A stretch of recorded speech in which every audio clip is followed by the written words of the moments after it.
Você já ouviu falar de uma mulher que, com coragem e sabedoria, salvou uma nação inteira da destruição? Já parou para pensar que a sua posição atual, seja ela qual for, pode ter um propósito maior do que você imagina?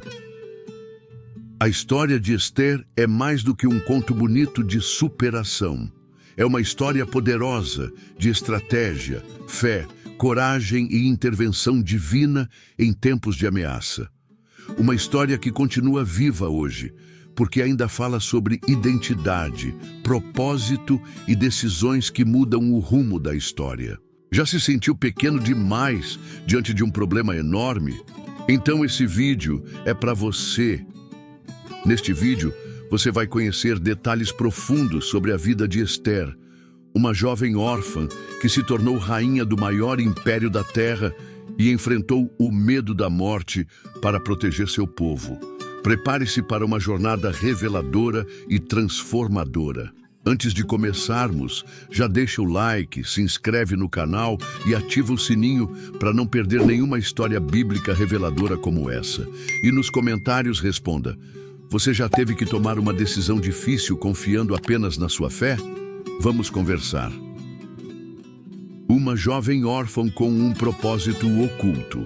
Esther era uma jovem judia, criada por seu primo Mordecai, depois de perder pai e mãe ainda na infância. Já parou para pensar no impacto emocional de crescer órfã num império estrangeiro? A vida de Esther começa marcada por perdas, e mesmo assim ela se destaca pela sua beleza, mas sobretudo por seu caráter humilde e obediente. Mas o que isso nos ensina?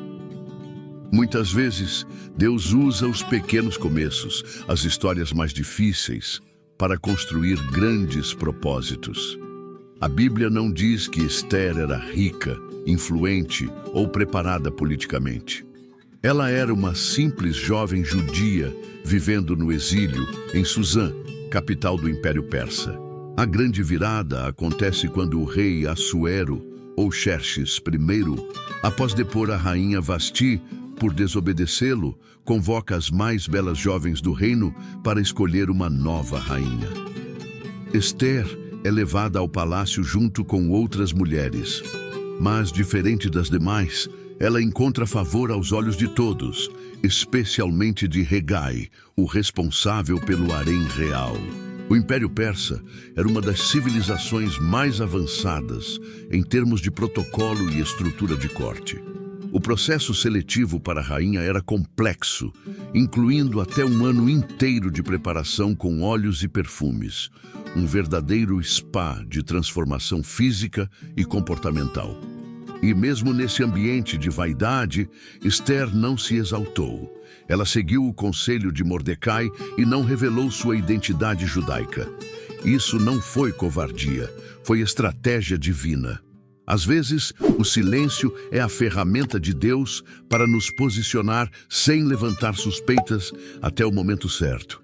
E você, está disposto a confiar que Deus está te preparando mesmo quando tudo parece confuso?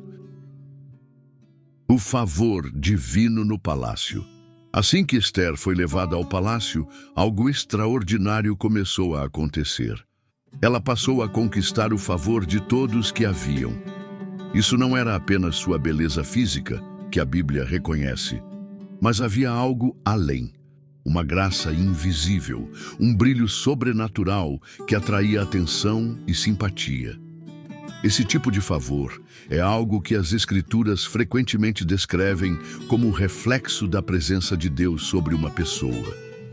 Em Esther 2,15 está escrito: "E Esther alcançava favor aos olhos de todos quantos a viam." Mas o ponto culminante vem no versículo 17. "E o rei amou a Esther mais do que a todas as outras mulheres, e pôs-lhe a coroa real na cabeça, e a fez rainha em lugar de Vasti." Veja que impressionante.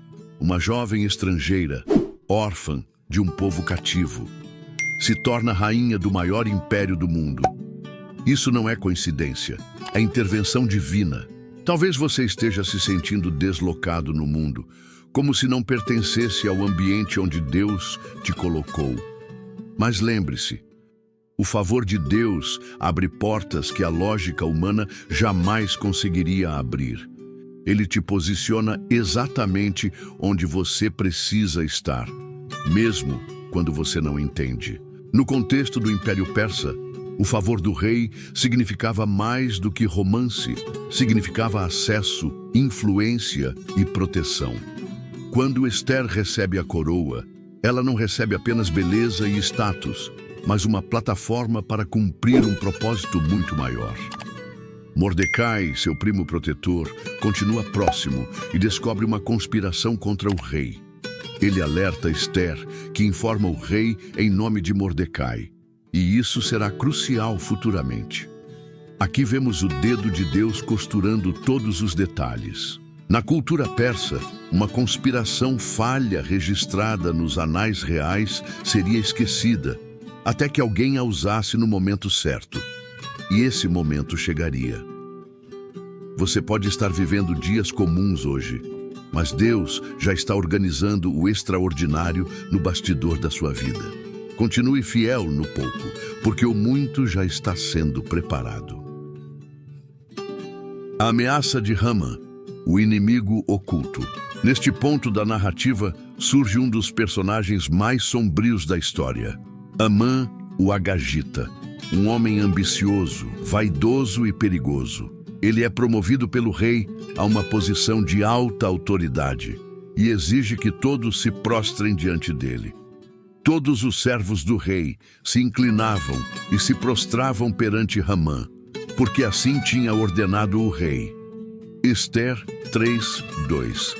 Mas Mordecai se recusa, e isso desperta a fúria de Haman. Aqui entra um conflito profundo. Haman descende de Agag, rei dos Amalequitas, povo inimigo de Israel. Mordecai, por sua vez, é da tribo de Benjamim, descendente de Saul, o rei que deveria ter destruído Agag no passado. Ou seja, o ódio de Haman é antigo, enraizado, quase hereditário. A recusa de Mordecai não é simples teimosia. Ele representa a fidelidade a Deus, um judeu piedoso que se recusa a prestar honra divina a um homem. E Haman, tomado por orgulho ferido, não quer apenas punir Mordecai. Ele quer exterminar todo o povo judeu do império. Haman intentou destruir todos os judeus, o povo de Mordecai, que havia em todo o reino de Assuero. Esther 3:6. Haman apresenta ao rei um plano disfarçado. Ele não menciona o povo judeu, mas os descreve como um grupo diferente, com leis próprias, que não obedecem ao rei. Uma estratégia clássica de desumanização e manipulação. Ele ainda oferece uma imensa quantia de prata aos cofres reais para garantir o decreto. O rei aceita. E em pouco tempo, uma ordem é emitida para matar todos os judeus, homens, mulheres e crianças, em uma única data. Quantas vezes pessoas são atacadas por manterem sua fé, seus princípios, sua identidade? Haman representa tudo aquilo que se levanta para tentar destruir o plano de Deus na vida do crente. Mas como veremos, o mesmo Deus que permitiu o desafio já preparou a resposta. As cartas enviadas com o selo do rei não podiam ser revogadas. Isso aumenta a tensão do texto. O destino de milhares parece selado. Mas Deus ainda não terminou essa história. O chamado de Esther, a hora da coragem. Neste capítulo, o tom da história muda completamente. A ameaça está lançada. O decreto de extermínio está selado. O povo judeu entra em desespero. Mordecai rasgou as suas vestes, vestiu-se de pano de saco e cinza e saiu pelo meio da cidade, clamando com grande e amargo clamor. Esther 4:1. O desespero não é apenas individual. Em todas as províncias do império, os judeus jejuam, choram e lamentam. Imagine um povo inteiro condenado à morte por um decreto imperial, apenas por ser quem é. O medo se espalha, mas é nesse cenário que Esther é desafiada a se posicionar. Mordecai envia uma mensagem à rainha. Quem sabe se não foi para uma ocasião como esta que você chegou à posição de rainha? Ester 4,14. Este versículo é um dos mais poderosos de toda a Bíblia. Mordecai reconhece que a ascensão de Ester não foi mero acaso. Foi providência divina. Deus preparou alguém dentro do palácio para interceder pelo seu povo.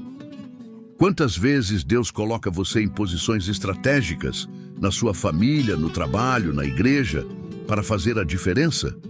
Ester poderia se esconder, poderia tentar se proteger, mas entendeu que sua posição era também sua missão. Entrar na presença do rei sem ser chamada era proibido. A punição era a morte, a menos que o rei estendesse o cetro. Era um risco de vida, mas ela toma uma decisão firme.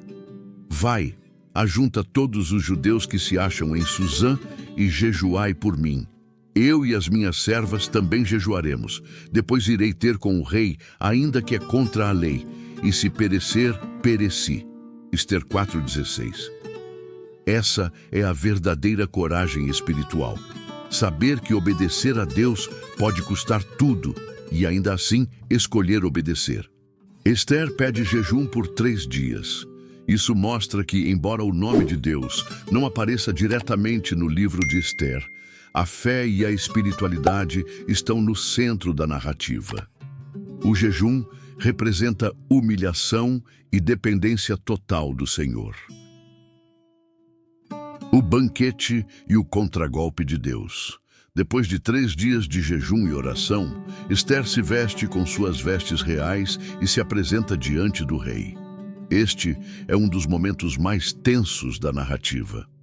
Ao ver a rainha Ester parada no pátio, ele teve misericórdia dela e estendeu o cetro de ouro. Ester 5,2. O favor de Deus está presente. A decisão de Ester, tomada em fé e coragem, é honrada. O rei a recebe. E mais, pergunta o que ela deseja, oferecendo até metade do reino. Mas Ester não revela seu pedido de imediato. Ela age com sabedoria. Convida o rei e Amã para um banquete. Por quê? Ester entende que o coração humano é preparado por etapas. Ela cria o ambiente certo. Em vez de confrontar diretamente, prepara terreno para a verdade. Segundo banquete. No primeiro, o rei repete a pergunta, mas novamente Ester não responde. Convida para um segundo banquete no dia seguinte. É só no segundo que ela revela sua identidade judaica e a trama de Amã. Se achei favor aos teus olhos, ó rei, rogo-te que me concedas a minha vida e a vida do meu povo, pois fomos vendidos para destruição, morte e extermínio.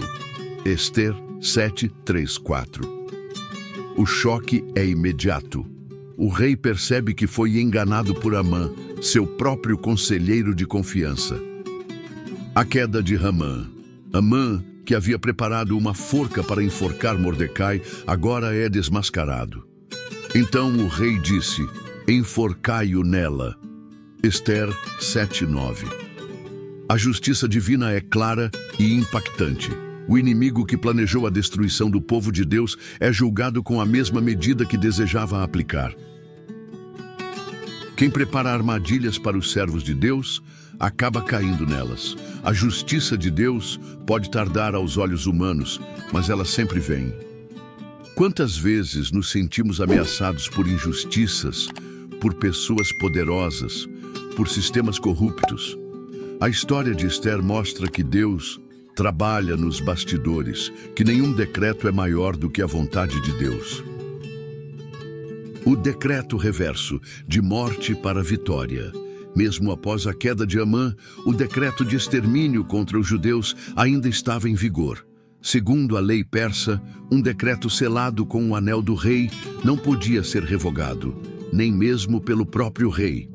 Isso revela algo profundo sobre a estrutura do Império Persa, um sistema rígido, onde a lei era colocada acima até do rei.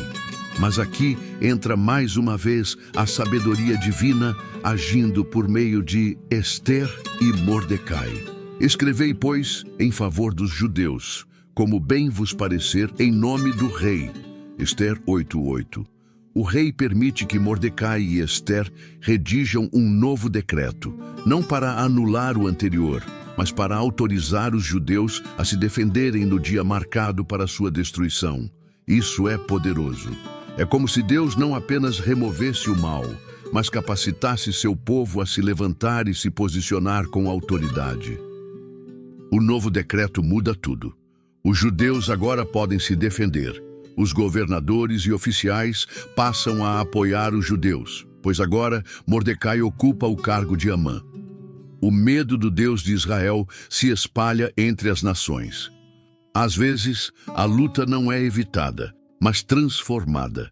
Deus não apaga a data do confronto, mas nos capacita para vencê-la. Ele nos dá autoridade para virar o jogo. O que era um decreto de morte se torna um decreto de vitória. Quando Deus está conosco, o impossível se torna uma oportunidade para mostrar sua glória. A vitória dos judeus, o nascimento de Purim, chega ao dia temido. O decreto original de Amã determinava o extermínio dos judeus no dia 13 do mês de Adar.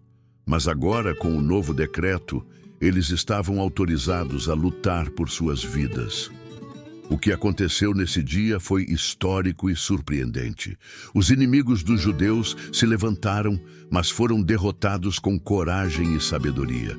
A mão de Deus estava com seu povo, porque o temor dos judeus caiu sobre todos os povos. Ester 9:2. Em diversas províncias, os governantes e oficiais passaram a ajudar os judeus, pois Mordecai, agora em posição de poder, era respeitado em todo o império. O povo de Deus venceu seus inimigos e não tomaram nenhum despojo, demonstrando que aquela vitória era de justiça, não de ganância. Em Suzã, a capital, a luta se estendeu por 2 dias, mas terminou com a completa derrota dos inimigos e a restauração da paz para o povo de Deus. E o que fizeram depois? Celebraram. Mordecai e Ester estabeleceram que aquele dia seria lembrado para sempre. Esses dias seriam lembrados e celebrados em todas as gerações. Ester 9:28. Assim nasceu a festa de Purim, uma das mais alegres do calendário judaico até hoje, lembrando que Deus livra seu povo, mesmo quando tudo parece perdido. Há momentos em que Deus muda o nosso dia de destruição em dia de celebração. Aquilo que parecia o fim se torna um novo começo. Deus é especialista em reverter sentenças. Purim é mais do que uma festa, é um memorial da fidelidade divina. Um lembrete de que a providência de Deus nunca falha. Mesmo quando ele parece oculto, ele está agindo. Se essa mensagem tocou o seu coração, compartilhe com alguém que também precisa ouvir essa história. Comente aqui embaixo o que você aprendeu com Ester. E não se esqueça, curta este vídeo, inscreva-se no canal, ative as notificações para não perder nenhuma história bíblica reveladora. Até o próximo vídeo. Que Deus abençoe você e sua família.